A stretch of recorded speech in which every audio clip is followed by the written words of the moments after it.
Hello అండి. అందరికీ నమస్కారం. నేను మీ కట్టా కార్తీక్. తెలంగాణలో కాంగ్రెస్ పార్టీ క్రమశిక్షణ మీద దృష్టి పెట్టింది. చాలామంది ఎమ్మెల్యేలు పార్టీ లైన్ దాటి మాట్లాడుతున్నారు అనేటువంటిది ఆ పార్టీలోనే జరుగుతున్న చర్చ. ప్రధానంగా మునుగోడు ఎమ్మెల్యే కోమటిరెడ్డి రాజగోపాల్ రెడ్డి వ్యవహారం ఆ పార్టీకి చాలా హెడ్డేక్‌గా మారింది. కాంగ్రెస్ పార్టీకి ముఖ్యమంత్రి రేవంత్ రెడ్డికి ఆయన తలకాయ నొప్పిలా మారారు. ఏకంగా ముఖ్యమంత్రి రేవంత్ రెడ్డిని వెటకారం చేస్తూ, వ్యతిరేకిస్తూ ఆయన పేలుస్తున్నటువంటి పొలిటికల్ బాంబులు ఇప్పుడు కాంగ్రెస్ పార్టీలో పెద్ద ఎత్తున చర్చనీయాంశంగా మారాయి. కాంగ్రెస్ పార్టీ పరువుని తెలంగాణ వ్యాప్తంగా తీస్తా ఉన్నాయి. కాబట్టి అతన్ని మందలించాలని ఇప్పటికే పార్టీ క్రమశిక్షణా సంఘం అనుకుంది.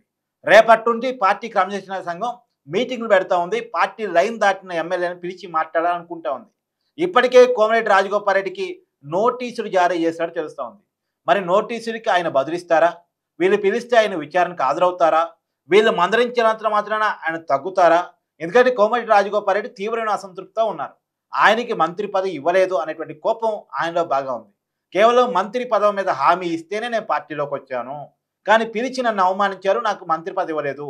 నేను ఆ రోజు పార్టీలో చేరటం వల్లనే కాంగ్రెస్ పార్టీకి ఒక హైక్ వచ్చింది. అసెంబ్లీ ఎన్నికల్లో కాంగ్రెస్ పార్టీ విజయం దక్కటానికి కారణమైంది. నల్గొండ జిల్లాలో దాదాపుగా ఒక్క సూర్యాపేట తప్ప మిగతా అన్ని స్థానాల్లో గెలవటానికి కారణమైంది.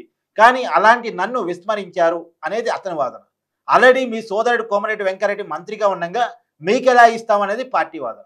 మొత్తంగా ఈ మంత్రి పదవి పంచాయతీ అనేది కోమటిరెడ్డి రాజగోపాల్ రెడ్డి పార్టీ లైన్ దాటి మరి ముఖ్యమంత్రిని వ్యతిరేకించి మాట్లాడేదాకా పోయింది.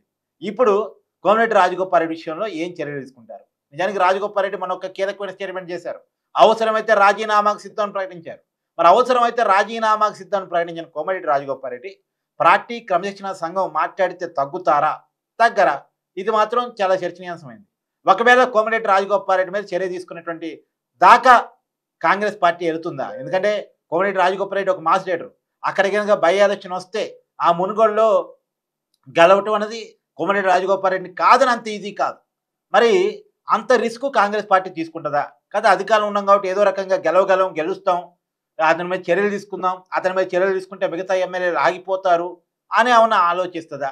ఆల్రెడీ కాంగ్రెస్ పార్టీకి చాలా హెడేక్స్ ఉన్నాయి. ఇప్పుడు లోకల్ బాడీ ఎన్నికలు అంటే sarpanch, MPTC, ZPTC, municipal, corporation, అవి కాక ప్రధానంగా కార్పొరేషన్లో భాగంగా జిహెచ్ఎంసీ, జూబ్లీహిల్స్ బై ఎలక్షను, అది కాక ఆల్రెడీ అన్నతో వేటు పిటిషన్ మీద స్పీకర్కి సుప్రీంకోర్టు డైరెక్షన్స్ ఉన్నాయి కాబట్టి స్పీకర్ గారు ఎక్కడన్నా ఎవరి మీద అన్నతో వేటు వేస్తే, పార్టీ ఫిరాయించినటువంటి ఎమ్మెల్యేల మీద అన్నతో వేటు వేస్తే అక్కడ ఉప ఎన్నికలు ఉన్నటువంటి నేపథ్యంలో ఈ మునుగోడు బై ఎలక్షన్ని కూడా కాంగ్రెస్ పార్టీ కొని తెచ్చుకోగలదా?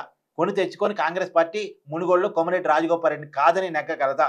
ఒకవేళ కాంగ్రెస్ పార్టీ కోమటిరెడ్డి రాజగోపాల్ రెడ్డిని సస్పెండ్ చేస్తే కోమటిరెడ్డి రాజగోపాల్ రెడ్డి ఏ పార్టీలో చేరే అవకాశం ఉంది? ఇప్పటికే కోమటిరెడ్డి రాజగోపాల్ రెడ్డి వెనకాల కేసీఆర్ ఉన్నాడు అనేటువంటి ఒక అనుమానం రేవంత్ రెడ్డి టీంలో ఉన్నట్టుంది. అందుకని ఇప్పటికే రేవంత్ రెడ్డి టీం సపరేట్గా మునుగోడులో దిగింది. వాళ్ళు ప్రచారం చేసుకుంటూ పోతూ ఉన్నారు. ఈ ప్రచారం చూస్తే ఏదో తెగేదాకా లాగేటువంటి వ్యవహారమే కోమటిరెడ్డి రాజగోపాల్ రెడ్డి విషయంలో కనపడుతుంది. మరి చూడాలి.